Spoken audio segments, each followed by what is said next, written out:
Gabriel gostaria de fazer uma pergunta aqui para o senhor. Pois não, Gabriel. Numa entrevista que eu vi com um cara uns anos atrás, eu tive a impressão de que os alunos, ou pelo menos alguns alunos que manteve em Fatsan ainda, principalmente durante a guerra, não tiveram um acesso formal ao sistema. Então, eu gostaria de saber se o senhor sabe de conhecimento de qual foi a formalidade com a qual os alunos tiveram acesso e se houve parecido eles serem efetivamente chamados de discípulos.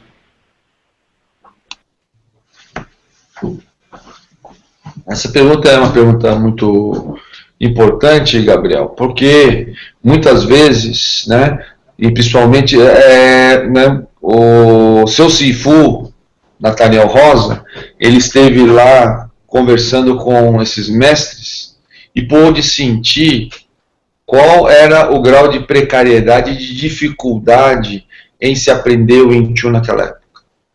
Aprender o Wing Chun naquela época era literalmente arriscar sua vida para aprender. Por quê? Porque nós estamos falando em plena ocupação japonesa, onde as artes marciais a prática das artes marciais eram sumariamente proibidas.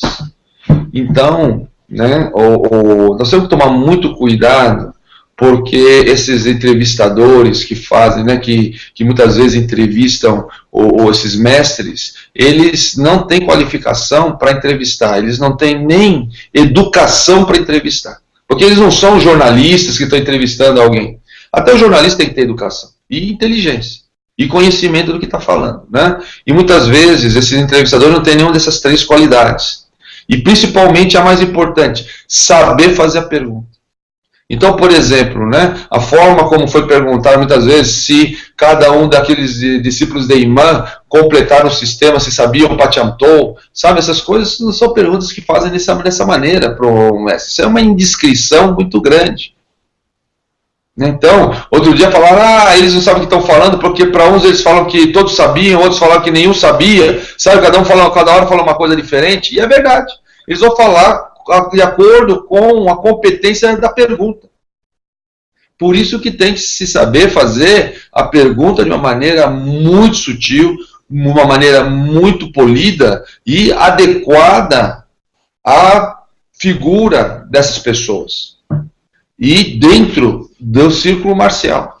Né? Não é fazer pergunta como qualquer repórter faz pergunta. Né? Então, o mestre Nathaniel, o seu Sifu, Gabriel, esteve lá presente, ele viu como é que nós, né, conduzimos, né, as nossas perguntas no sentido, muitas vezes, de realmente respeitar, porque nós estamos perguntando, não é para uma celebridade, não é para só um especialista, ele, além de tudo, é um Sipak, nosso Sipakun do seu Sifu.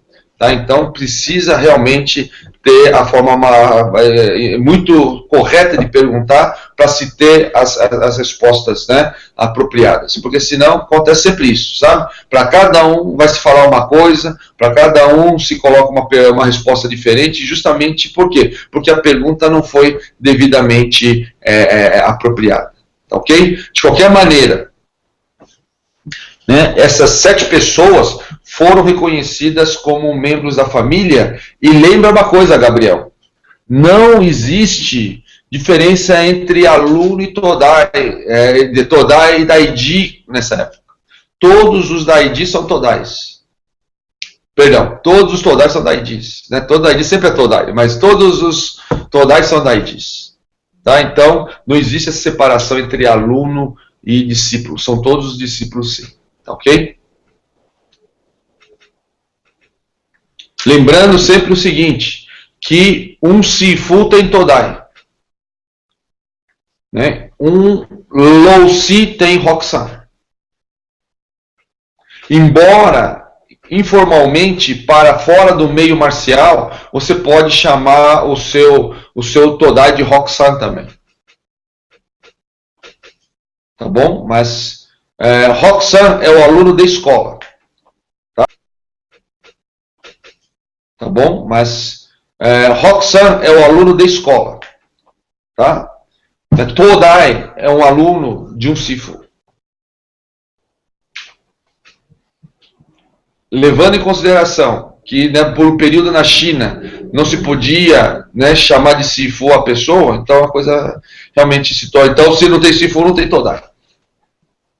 Não é o caso, obviamente, desse período de imã, tá ok?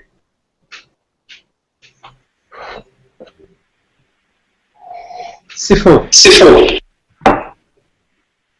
Pouco antes do começo desse Hangout, acho que até o mestre Nathaniel trouxe o assunto, talvez seja interessante esclarecer um pouco sobre essa data, o quinto dia do nono mês, certo? Isso é interessante, né? Por quê? Porque quando o imã nasceu, ele nasceu no período do Império, né? Então, não existia, não se usava o calendário gregoriano. Então, ele nasceu, né, no quinto dia do nono mês do 19º ano do calendário do Konsui da dinastia Qin. Então, isso quer dizer o quê? Quer dizer que não bate, cada ano vai cair num dia diferente. O dia que é correspondente a esse ano, ao que me consta, foi o dia 14 de outubro. Então seria no dia 14 de outubro. Mas como cada dia vai mudando, né, o quinto dia do nono mês, do 19º, cada vai mudando porque o calendário não bate. Então o que acontece? Por exemplo, esse ano seria no dia 9. No Museu de Imã está registrado como dia 10.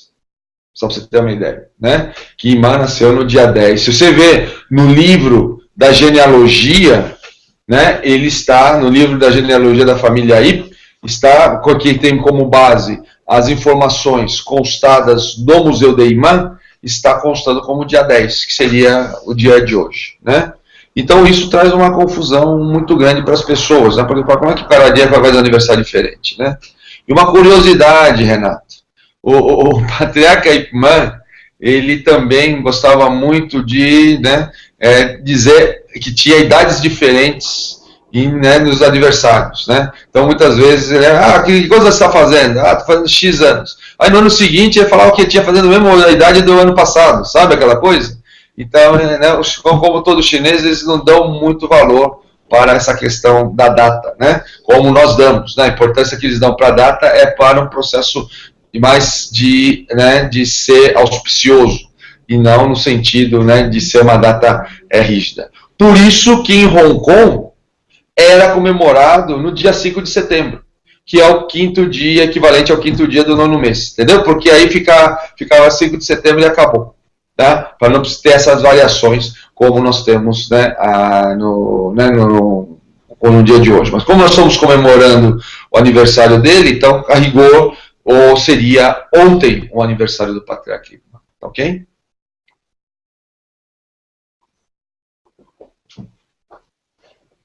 Então você vê, Renato, que cada coisinha é tudo muito complicado, né? Tem que explicar muita coisa, né? Cada coisinha. Então as pessoas muitas vezes não têm noção. Achei muito engraçado que no dia 1º de outubro, lá no meu Facebook, choveu, como chama?